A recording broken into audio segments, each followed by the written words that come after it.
Welcome back to the channel. Tonight, I invite you to settle into a calm and comfortable space as we drift back in time together into a world that feels familiar from movies and novels, yet was far more demanding than most people ever imagine. In this episode, we will open the grand doors of a Victorian mansion and step quietly into the daily reality of the young women who worked as maids, moving through silent hallways and waking long before the house itself began to stir.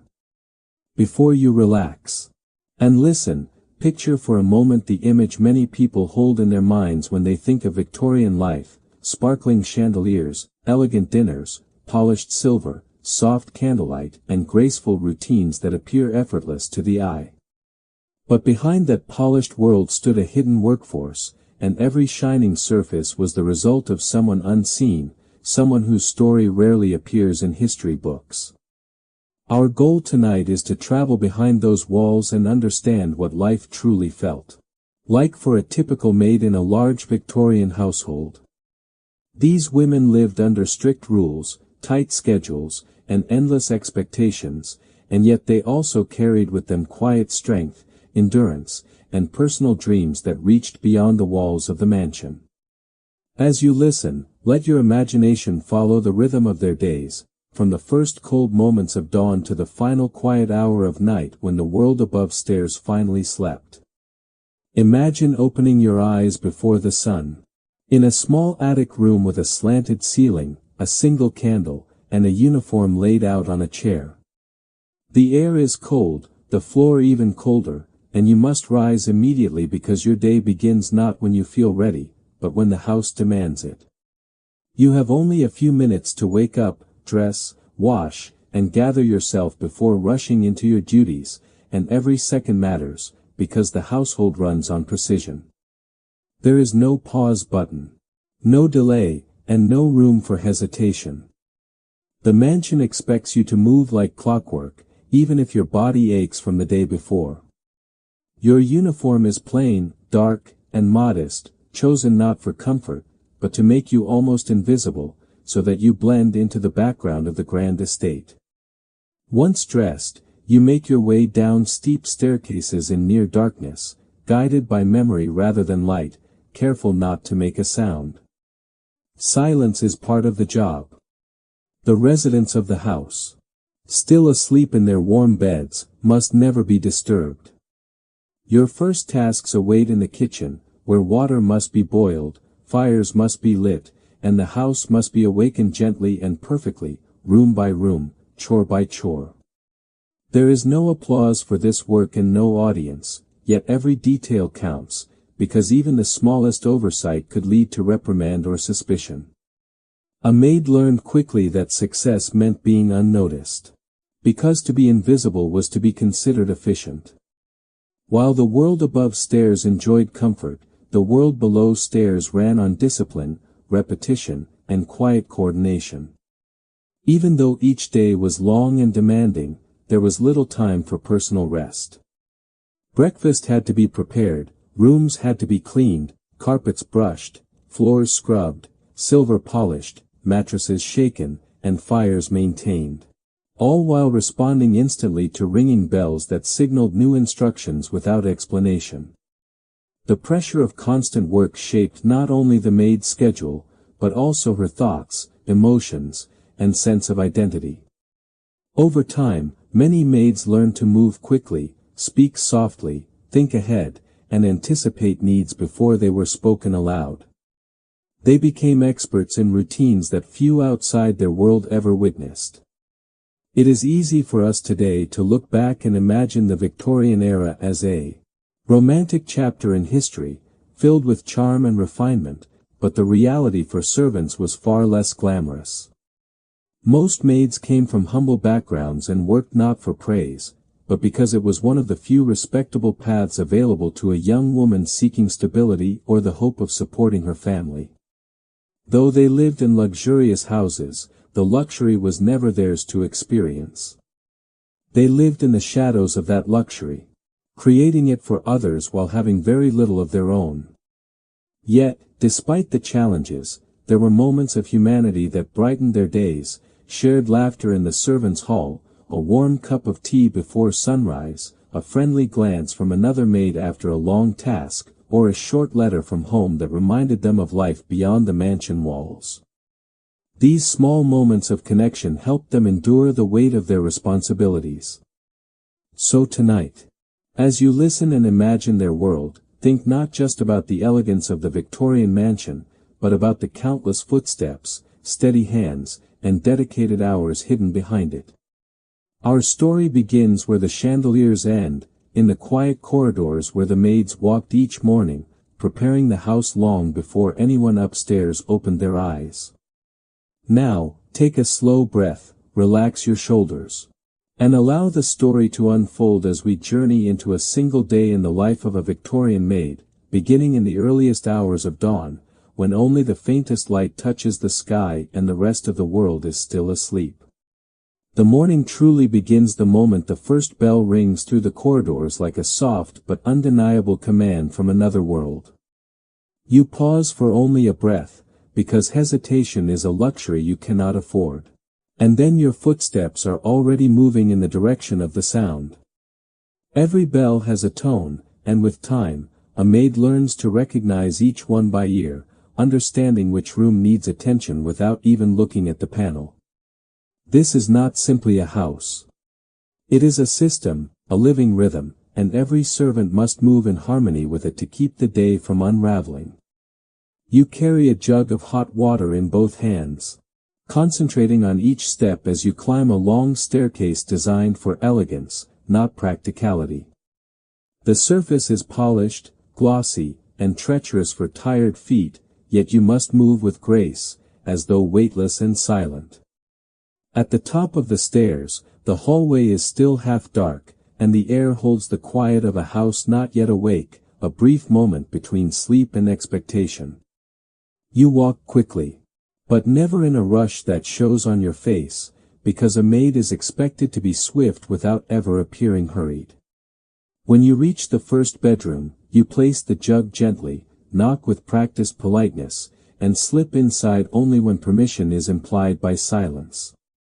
You move like a shadow, drawing curtains just enough to let in pale morning light, setting out the washstand tools, and preparing the space for the day ahead. Within minutes, you are gone again, headed to the next room, because the bells do not ring one at a time for your convenience. Each task must be completed without calling attention to the person completing it, and this is the paradox of service: the better you are, the less anyone seems to notice you. Down the stairs you go again, retrieving fresh towels, polished shoes, or breakfast trays, your steps memorizing the path long before your thoughts are fully awake. The kitchen below is already alive with its own early morning urgency, fire crackling underneath iron pots as the cook stirs, directs, and mutters about timing. You collect a tray and lift it with care, balancing teapot, cup, small plate, and folded napkin, every piece aligned like a composition that must not tremble.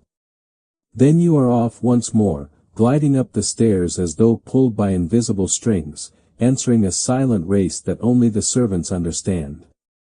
By now, the children are beginning to stir, and faint noises drift from the nursery, a yawn, a protest, a sleepy complaint.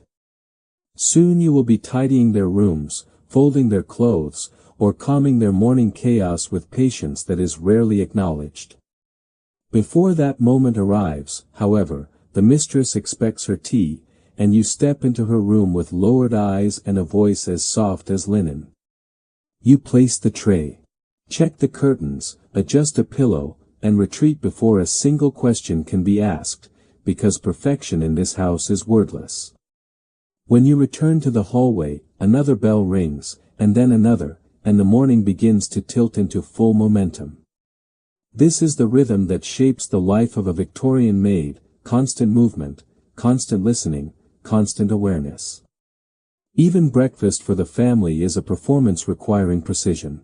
And though you will not sit at the table, you will be responsible for its calm.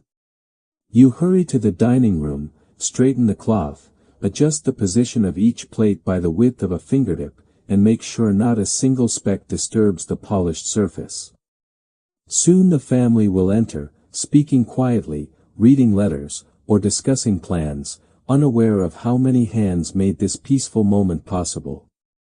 As you stand by the door, ready to pour tea or replace bread, you must remain still yet fully alert, your thoughts attentive to every subtle change. You have been awake for hours, and yet the day is only beginning, with 12 or more hours still ahead of you. The bells will continue, the tasks will multiply, and there will be no moment in which you choose what comes next. But even in this demanding routine, there are small rewards that help you endure. Sometimes it is the warm aroma of fresh bread drifting from the kitchen, reminding you of comforts you rarely taste. Sometimes it is a quiet nod from the housekeeper, not quite a smile but close enough to feel like one. Sometimes it is the sunlight resting on the staircase for a brief moment when no one else is around to see it. And sometimes it is the silent strength you feel in knowing that without you, the house would falter before noon. The world above stairs appears calm only because the world below stairs moves with disciplined urgency. You learn to accept that your work will never be celebrated, and yet you also discover a quiet pride in simply doing it well. For a maid, pride is not spoken. It is folded into every corner of a perfectly made bed and polished into every surface that shines before breakfast. By mid-morning, you have already worked more hours than many people will work in an entire day, and you are expected to continue without pause. There is no fanfare, no applause, and no break, but there is structure, and sometimes structure itself becomes a strange source of comfort. As you step into the corridor again, another bell rings in the distance, and though you are tired, your feet are already moving. Because this is the life of a maid in a Victorian mansion, early mornings, endless tasks, the constant call of the bell, and a quiet determination that carries you from hour to hour. And so the morning continues. Not by your timing, but by the house's timing, and you follow it because you must, and because there is no other way for the day to unfold. By the time breakfast has finished and the dining room has finally been cleared, the mansion shifts into its true daytime rhythm, and the work below stairs rises to meet it. You return to the servants' hall for only a brief moment, perhaps long enough to sip a warm drink or swallow a single bite of bread.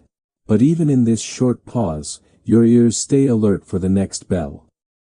There is no real rest, only interludes between tasks, and soon you rise again to begin the long cycle of cleaning that defines much of the morning.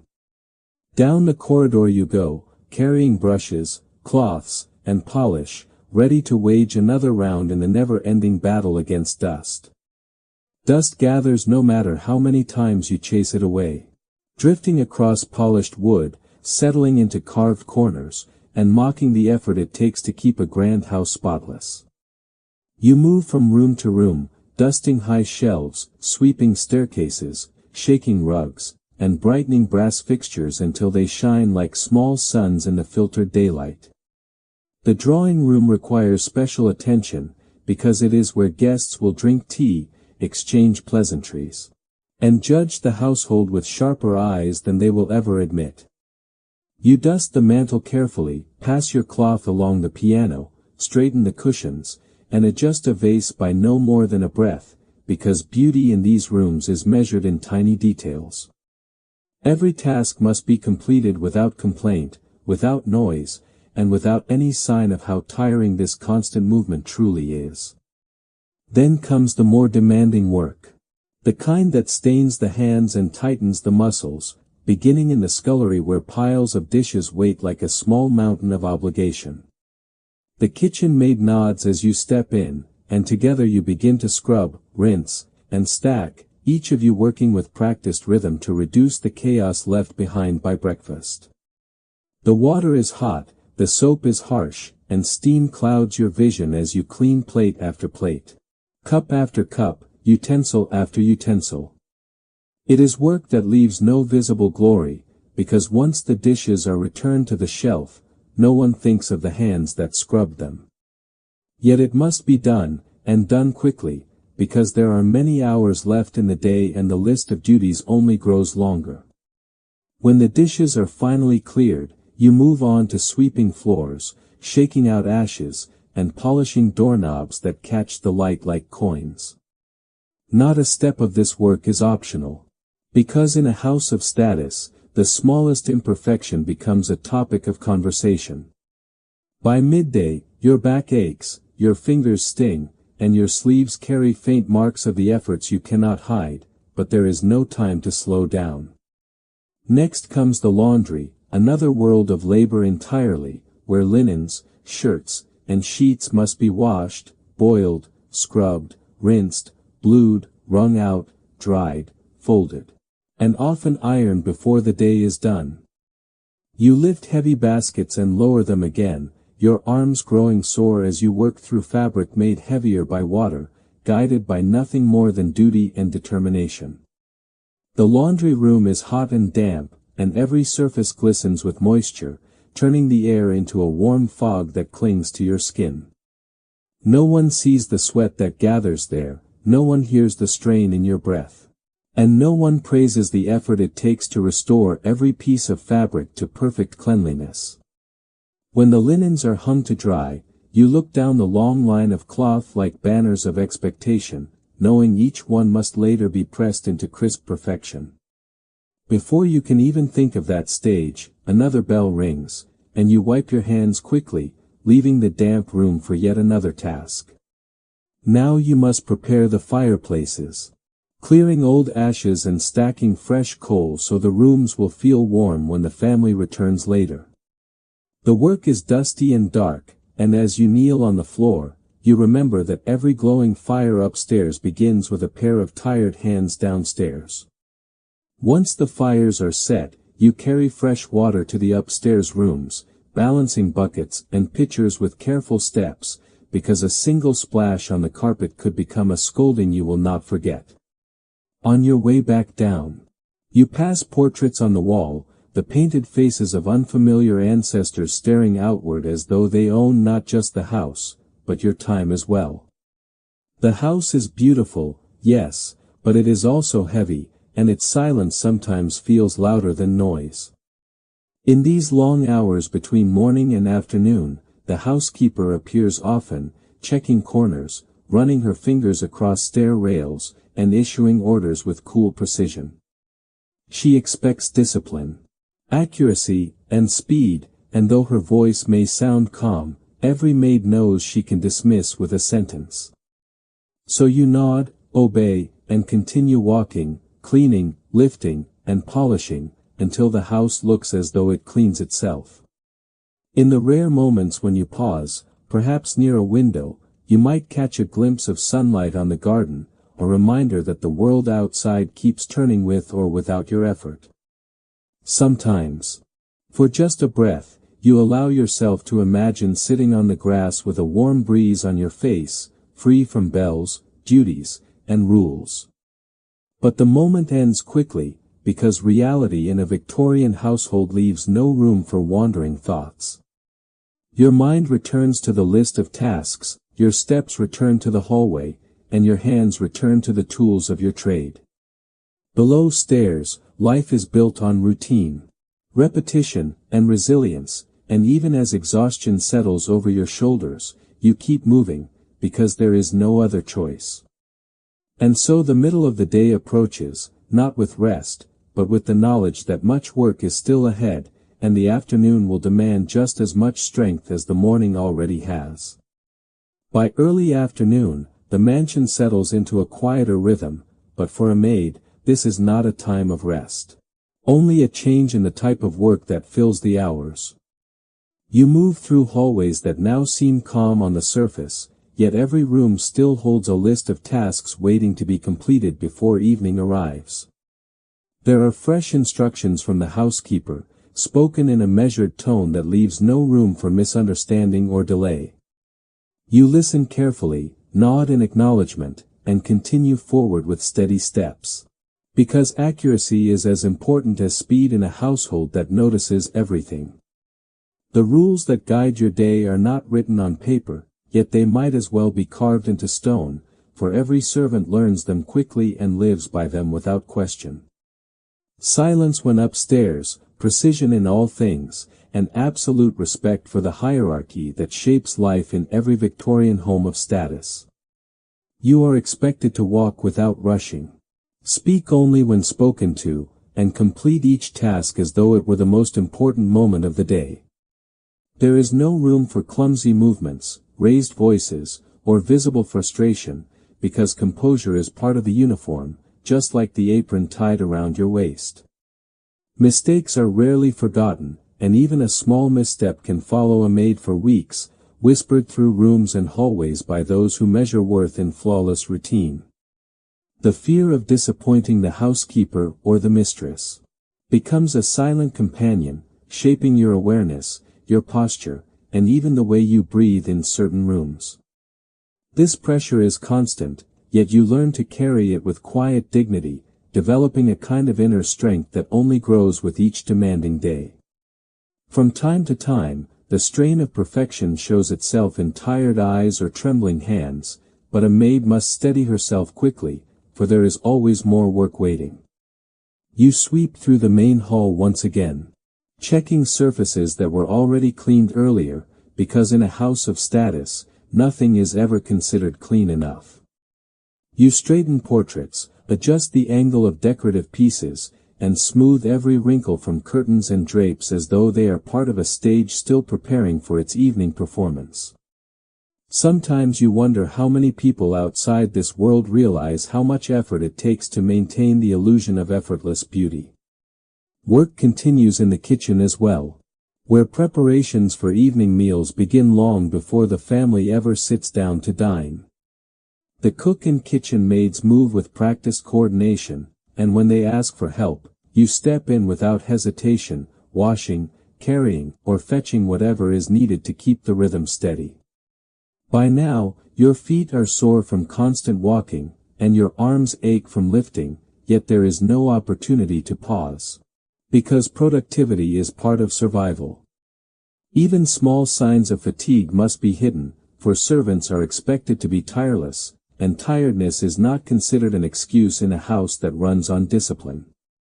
You learn how to conserve energy in quiet ways, taking smaller breaths, slowing your thoughts, and letting muscle memory guide each motion so that your mind can rest while your body continues. In the library, you dust shelves once more, breathing in the faint scent of old paper and polished wood as sunlight filters through tall windows that you will soon need to clean again.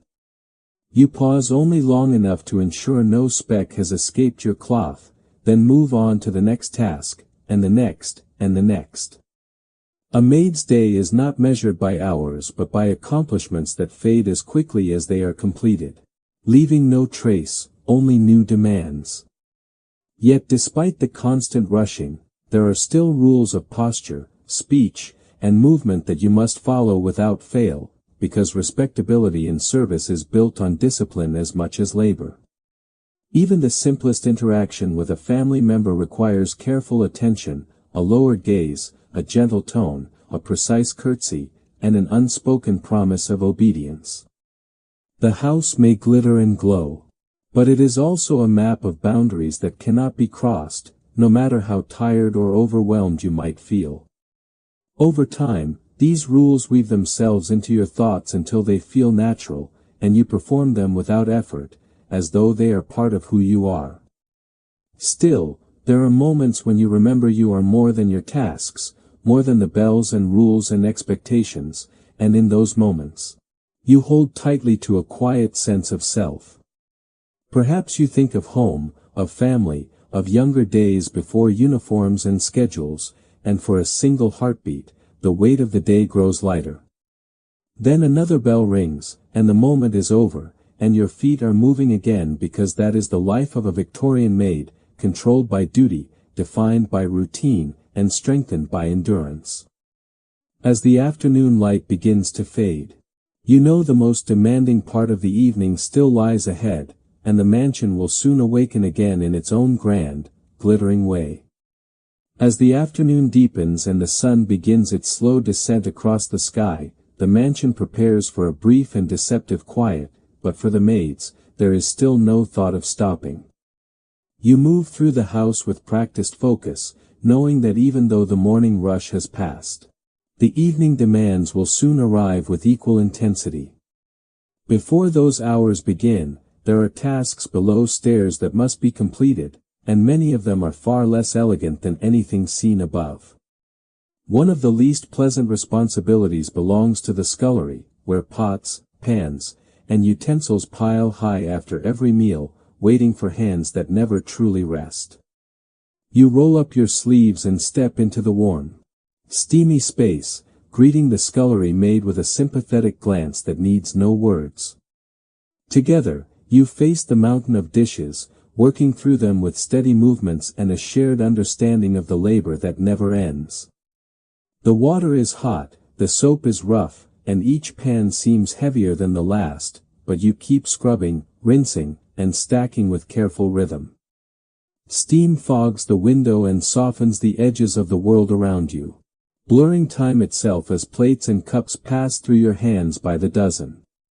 No guest will ever imagine this scene, and no family member will ever picture the heat, the effort, or the aching hands behind their spotless table settings. When the last dish is finally cleaned, you exhale with quiet relief, even though you know the next meal will undo this work and begin the cycle again. From the scullery, you move to the laundry room, where damp linen still wait to be checked, folded, or prepared for ironing. You smooth each cloth, careful to remove every crease, because perfection is expected even in the smallest corners of the household. The scent of soap lingers in the air, mixing with traces of coal and candle wax, creating a signature smell found only below stairs. Once the linens are folded, you sweep the floor and prepare fresh buckets of water, knowing that cleanup is part of every task, no matter how minor. Then it is time to tend to the fireplaces once more, clearing ash and arranging coal so that the evening rooms will look warm and inviting when the family gathers later. You kneel beside each hearth and work quietly, brushing away soot and shaping the coal into a careful stack that will catch flame with elegance. Downstairs labor builds upstairs comfort. And though the contrast is stark, you learn to accept it without bitterness.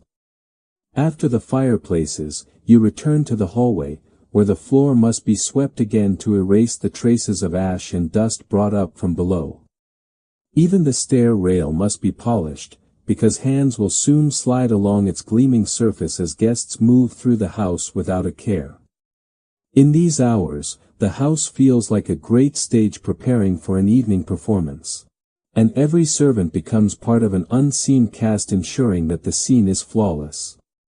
Before the family reappears, you hurry to your small room long enough to smooth your hair and straighten your apron, restoring order to your appearance. A maid must always look composed, no matter how many tasks fill her day, because the uniform is part of the illusion of effortlessness. You take a breath, let your shoulders relax, and close your eyes for a few seconds of borrowed stillness. Then you descend again, ready for the next demand, just as the first of the evening bells begins to ring. This bell carries a different tone from the morning chimes, signaling preparation rather than urgency, but it still commands immediate attention. You move toward the sound, adjusting lamps and trimming wicks so that each room will glow with warm golden light. Soon the mansion will come alive with voices, footsteps, and conversation, and it is your job to ensure that everything looks perfect before a single guest arrives. As you walk through the rooms, you pause to straighten a cushion here, adjust a curtain there, and scatter a hint of fragrance so the air feels fresh and welcoming. Each detail matters, because evening in a Victorian home is a ritual of display, and the staff works tirelessly to maintain the illusion of ease and refinement. Below stairs, the kitchen grows busier by the minute, filled with the clatter of pans, the bubbling of pots, and the brisk instructions of the cook. You return to lend a hand, knowing that the evening meal must be prepared with precision, timing, and grace to match the expectations of the family above. There are trays to polish, plates to warm, and ingredients to fetch, and you complete each motion with calm determination. Even as your body grows weary, your mind remains alert, trained by repetition and responsibility to remain focused until the final task is done. This is the nature of service: long hours, steady labor, and the quiet strength of doing work that most will never see or acknowledge. Yet in this demanding rhythm, you find a sense of purpose, knowing that your efforts hold the household together from morning until night. When the final preparations for the evening are complete, you step back and look around at the polished tables, glowing lamps, and neatly arranged rooms. For a brief moment, you allow yourself to feel proud of what your hands have accomplished, even if no one else will say a word about it. Because in the world of a Victorian maid, satisfaction must come from within, built from effort, endurance, and the quiet belief that dignity can exist even in the shadows of service. And as the clock approaches evening, you prepare to return upstairs, ready to face the next chapter of the day with the same resilience that has carried you since dawn. As evening approaches and the sky dims into soft shades of blue and gold, the mansion begins to shift once more from quiet preparation into polished presentation.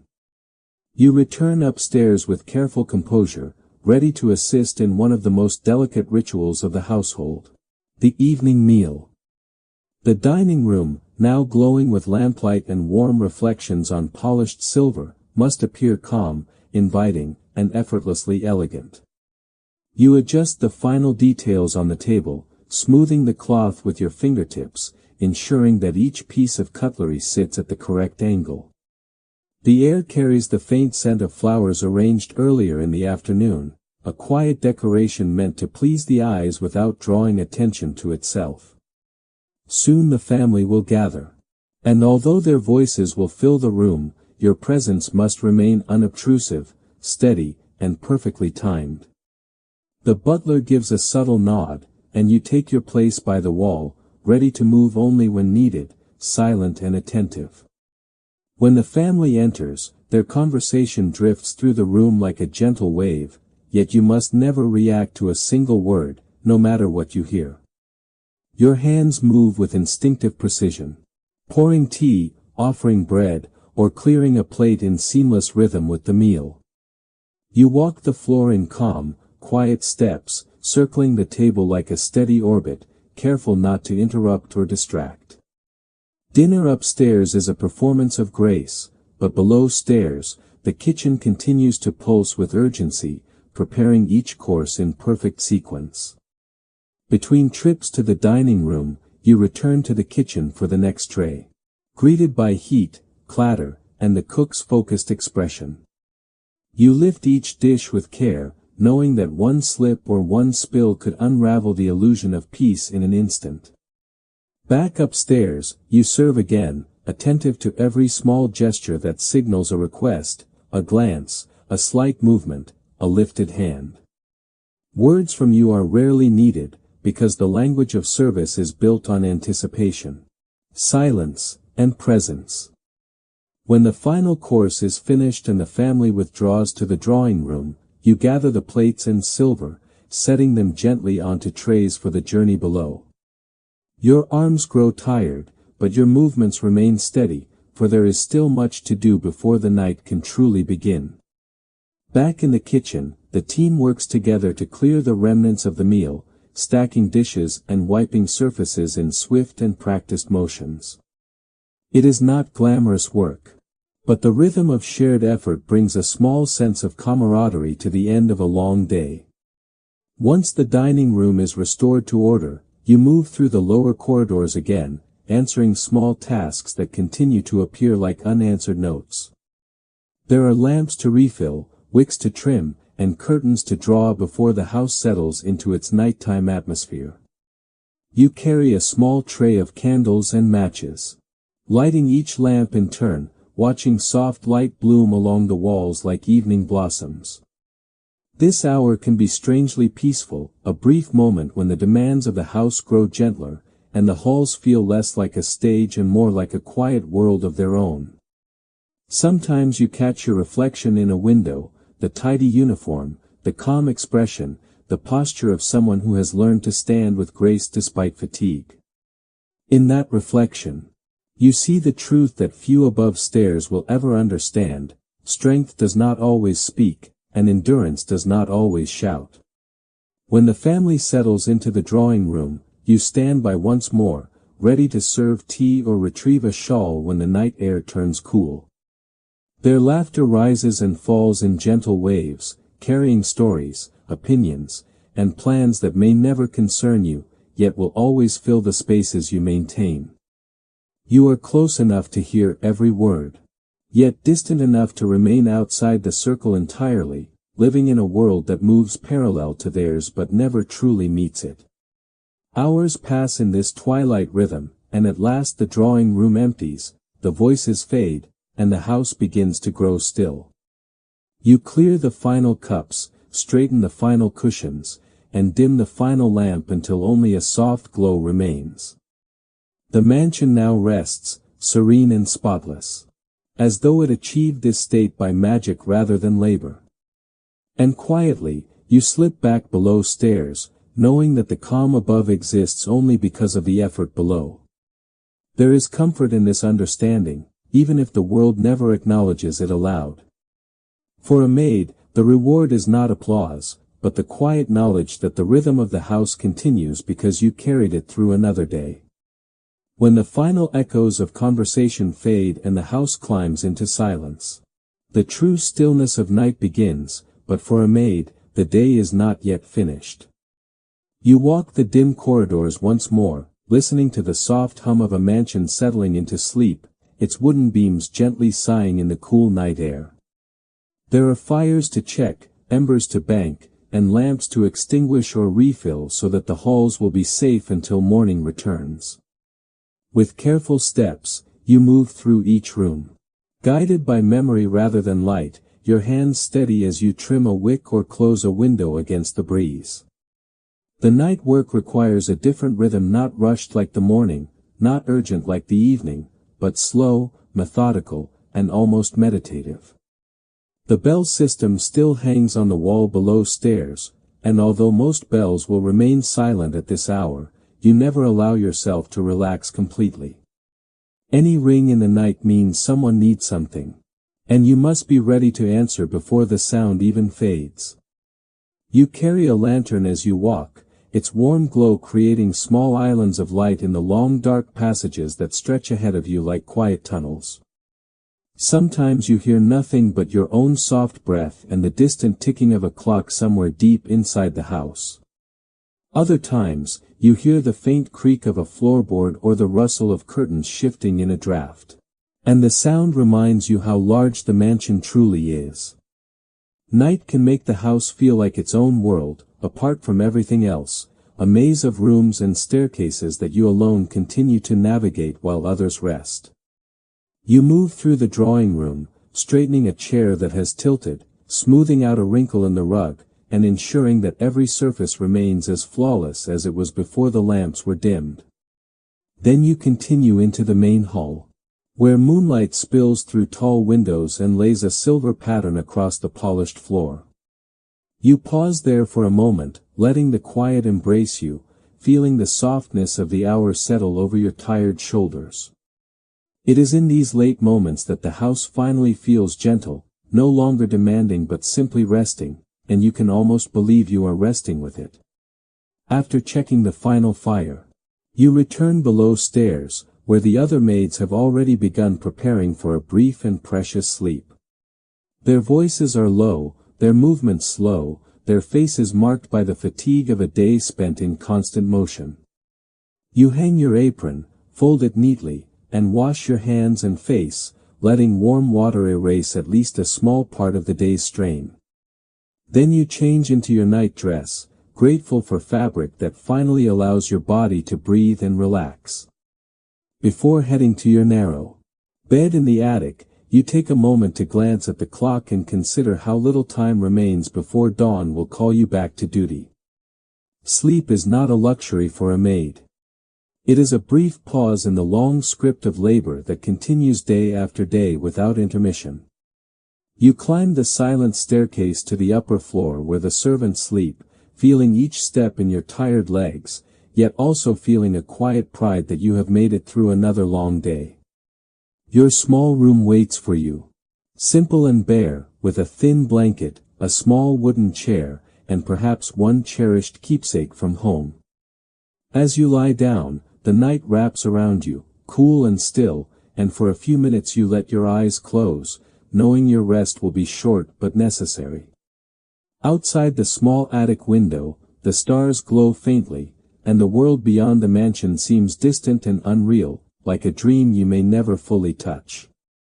But even in such a life, hope does not disappear. It simply becomes quieter, settling into the heart like a steady ember that never fully dies. You breathe slowly and deeply, letting the last thoughts of work fade, and allow sleep to take you at last, if only for a handful of fragile hours. Because soon another day will begin, and with it, the bells, the staircases, the duties, and the endless rhythm of service will return once more. Morning always returns faster than expected. And before the sky has fully brightened, the mansion awakens with a familiar series of demands. For a maid, the day begins not with choices but with bells, routine, and the unbroken chain of responsibilities that link yesterday to today. There is barely time to shake off sleep before your feet hit the cold floor, reminding you that rest is never more than a brief intermission in a much longer play. By the time you descend below stairs, the household rhythm has already begun, and the invisible machinery of service is turning once again. But there is one place where that rhythm feels different: the servants' hall, the secret world beneath the grand rooms, where life unfolds out of sight. Here, hierarchy still exists, but it breathes, shifts, and bends in ways that the rigid world above stairs never allows. This is where the staff gathers for meals, for brief conversations, and for the small moments of humanity that keep them going. Laughter, whispers, frustration, and exhaustion all share the same table, stitched together by camaraderie and necessity. The butler sits at the head, silent and dignified, a quiet center of gravity in this hidden universe. Beside him, the housekeeper oversees order with stern composure, ensuring discipline even in moments of rest. Yet among the younger servants, glances and smiles travel quickly, carrying jokes, complaints, and unspoken alliances through the room. In the servants' hall, you are not a shadow or a silent pair of hands, you are part of a community, imperfect but real. There is gossip, of course, rolling from voice to voice with remarkable speed, threading into every corner of conversation. Stories of the household ripple through the group: a misplaced letter, an unexpected guest, a broken vase, a mysterious remark overheard upstairs. Some tales are funny, some are frustrating, and some are guarded carefully beneath lowered voices and watchful eyes. For all its noise, however, this hall is still governed by unspoken rules, where loyalty is currency and trust is never given lightly. Arguments flare and cool again, just as quickly as the passing of a teapot or the clatter of a dish set down too firmly. Every servant has their own burdens, their own dreams, their own private history, yet here they face the world together, shoulder to shoulder. The hall becomes the only place where sighs are safe, where tired eyes can be honest, and where someone will notice if your spirit begins to dim. Meals are simple: thick bread, strong tea, maybe jam if fortune is kind, but shared food becomes shared strength. Even quiet moments hold meaning: a warm cup between cold hands, a sympathetic nod after a hard morning, or a brief laugh that makes the next task easier to bear. No matter how heavy the work above stairs becomes, the servants' hall reminds you that you are not alone in carrying it. It is a place of refuge, but also a place of strategy, where the day's battles are discussed and the next challenges anticipated. Here you learn who is dependable, who is unpredictable, and who must be approached with caution when tempers run thin. Friendships form in the space between exhaustion and endurance, and those friendships become lifelines when the days grow long. When the bell rings again, everyone rises at once, returning to their duties as though an unseen curtain has lifted. The room empties, the clatter fades, and silence settles once more, waiting for the next return. And as you resume your work, you carry with you the memory of that brief moment of belonging, enough to steady your steps through the grand, indifferent halls above. Laundry day arrives without fanfare, but every maid feels its weight long before the first basket is lifted. The piles of linen seem endless, like soft white hills that never stop rising no matter how many folds you conquer. Sheets, shirts, napkins, towels, aprons, each one carries traces of the household. From spilled tea to muddy fingerprints left behind by restless children. Laundry is not glamorous work. It is a slow, demanding battle fought with soap, steam, and strained muscles.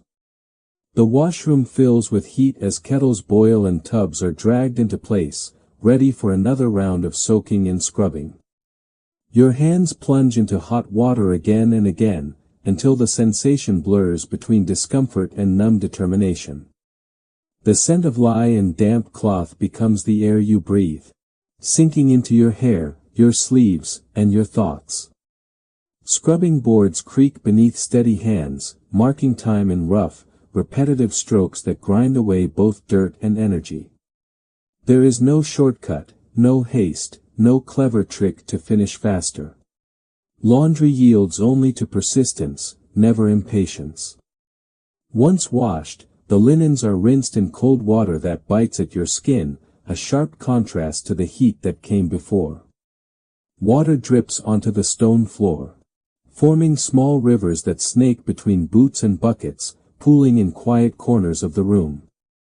Next comes wringing, twisting heavy cloth until your arms ache and your wrists throb from the effort.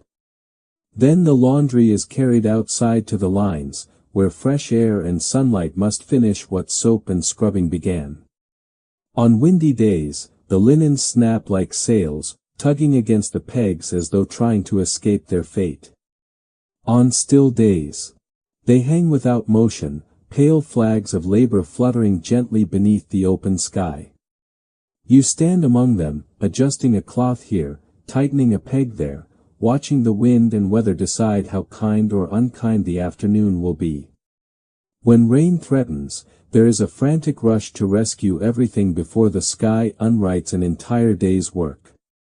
If the weather holds, the linens dry in calm rows, glowing soft and clean in the fading light.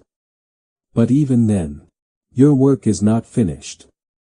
Once gathered back inside, each item must be ironed, folded, and stacked with perfect symmetry, crisp edges, smooth lines, no hint of a crease.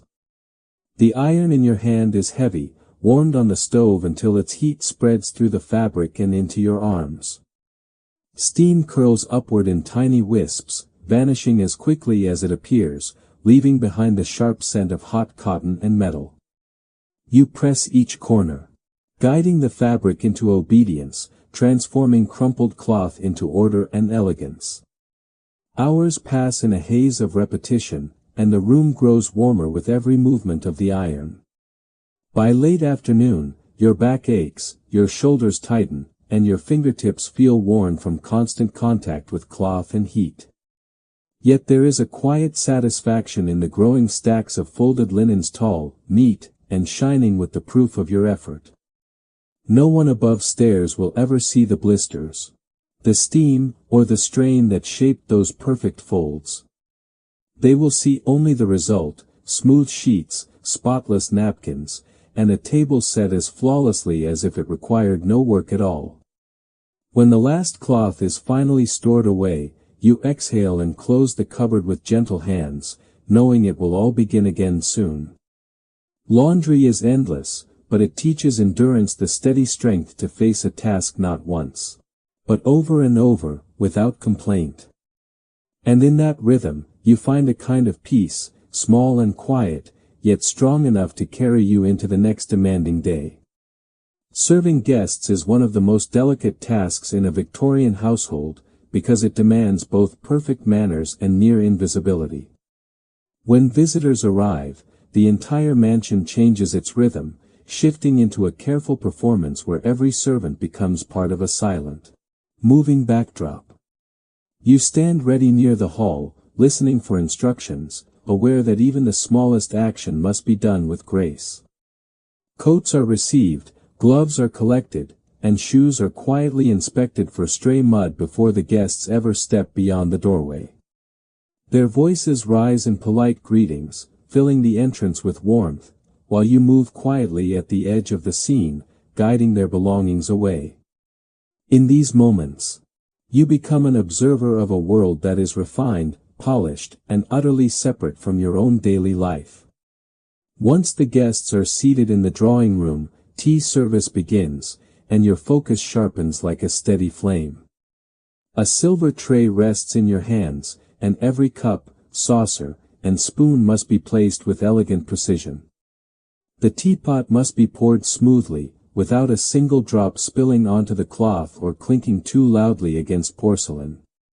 You offer sugar and milk as conversation drifts around you, discussing weather, travel, and society as though the world contains no heavier burdens. Your posture stays straight, your step stays soft, and your expression remains calm, no matter how tired your body feels beneath the uniform.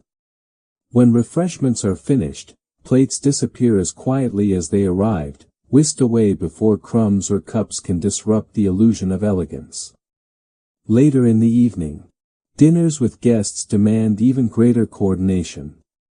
You stand behind chairs, waiting for the butler's nod, moving in unison with the rest of the staff to present each course at the exact same moment. Timing becomes everything, because one mistimed movement can break the spell that the household works so hard to maintain. Guests laugh, toast, and share lively stories while you glide between chairs, refilling glasses and clearing dishes with practiced rhythm. Though you say little, you hear much: the secrets, the humor, the opinions, and the small tensions that lace their conversations. You carry those moments in silence, knowing that the walls above stairs may have ears, but the staff must never have a voice. After dinner, dessert and drinks follow, and the evening stretches on beneath golden light, polished silver, and soft music from the corner of the room. When the guests stand to leave, you return their coats and belongings, placing each item in their hands as though it were newly purchased that very day. Polite farewells echo through the hall, and you bow your head respectfully, even as your feet throb beneath you. Once the door finally closes and the night air slips back into the entryway, the mansion exhales a long, invisible breath. You begin the quiet work of resetting each room, folding cloths, collecting glasses, straightening cushions, and sweeping away the traces of their visit. By the time everything is restored to perfect order, it is as though the guests were never there at all. The lamps burn low, the tea trays return to storage, and silence settles again over the polished floors. You step back to admire the room for just a moment. Not out of pride, but out of relief that nothing went wrong. Serving guests is a test of poise, patience, and endurance, and tonight, you pass that test once more. Then, without ceremony, you move on to the next task, because in this life, accomplishment is quiet, and duty is endless. Romance below stairs is a quiet, cautious, and complicated thing, woven from stolen glances and fleeting moments that must never be seen by the wrong eyes.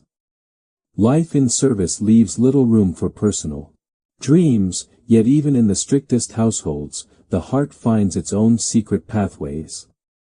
Days are filled with duties, rules, and fatigue, but at night, when footsteps fade and the lamps grow dim, feelings have a way of blooming in silence.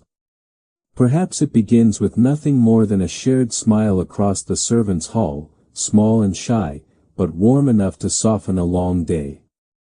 Sometimes it starts with kindness, a door held open, an extra piece of bread offered without a word, or a brief whisper of encouragement before a difficult task.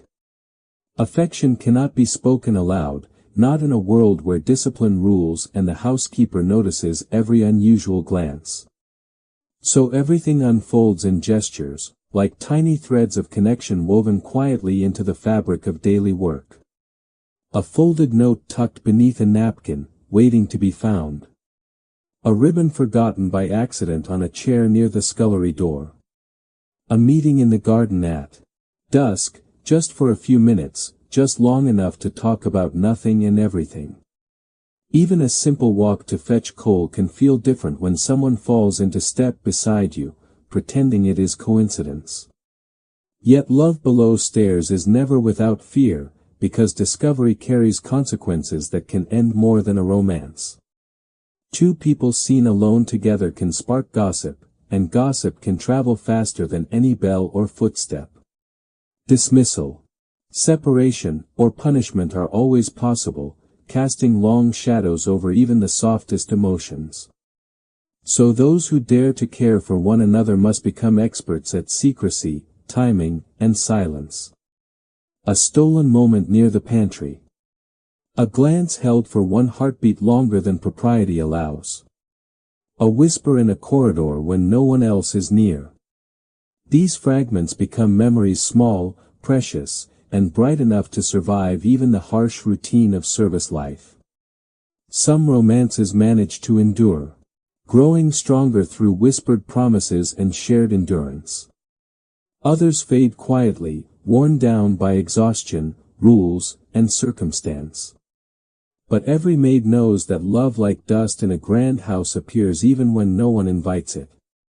It may be hidden, denied, or carefully tucked away, but it never truly disappears. For in a life where so much is dictated by duty, the heart becomes the last private space a maid can claim as her own. And even if the future is uncertain, the quiet warmth of connection is enough to carry her through many long days and longer nights. When the house finally sleeps and no more footsteps echo through the halls, a maid is left alone with her thoughts. She lies in her narrow bed, listening to the distant hush of the night, knowing that tomorrow will unfold just like today. The uniform will be tied, the bells will ring, and the chores will begin before the sun has even stretched across the horizon. Service is endless, repetitive, and exhausting, yet she endures it with quiet strength that few will ever see. Every polished step, every folded sheet, every silent task becomes part of a life built on discipline and resilience. There is pride in surviving days like these, even without applause, because survival itself becomes a small, steady victory. No journal records her name, and no portrait hangs above the grand staircase in her honor. But the house stands because her labor holds it together. Piece by piece, hour by hour, from dawn until long past dusk. Her story is not written in ink or newspaper headlines, it is written in clean floors, glowing lamps, and unbroken routine. Though the world above stairs seldom sees her, and rarely speaks her name, she finds meaning in the rhythm she has learned to master. She dreams of gentler days, of open fields, of warm sunlight on her skin, of a life with more freedom and fewer rules. Yet she also dreams of simple things. A kind word, a quiet morning, a letter from home, a full night of sleep without interruption. These small hopes settle in her heart like soft feathers, light but impossible to forget. In the stillness before sleep, she allows herself to imagine a future beyond the walls of service. Perhaps one day she will leave, start anew, and build a life where she chooses her own hours, her own joys, her own path. Until then, she carries on in silence, because endurance has become her greatest skill, and hope her most loyal companion. At last her eyes close, and the weight of the day melts away, leaving only the rhythm of her breath in the darkness. The mansion sleeps. The bells rest. And for a few brief hours, so does she. And so, after walking through the hidden hours of a Victorian maid's world, we return at last to our own quiet, modern night. Behind every polished staircase and glittering chandelier, there were hands that never rested, footsteps that never echoed, and lives that history rarely paused to remember. Their stories were not grand, but they were real, woven from endurance, routine, sacrifice, and the soft resilience of people who gave everything and kept almost nothing. Tonight, as you settle into comfort and calm, perhaps you can feel a little more gratitude for the invisible work that shapes every world, in every era. No matter how small a life may seem, there is strength in showing up, day after day, and hope in dreaming, even quietly, for something more. So now, let your thoughts grow still, let your breathing slow, and let the noise of the day fall gently behind you. The past can rest. And you can rest, too. Thank you for listening, for staying with me until the end, and for giving space to a story so often left in the shadows. If this quiet journey relaxed your mind or sparked your curiosity, I hope you will join me again in the next episode. Until then, good night, take care, and sleep well.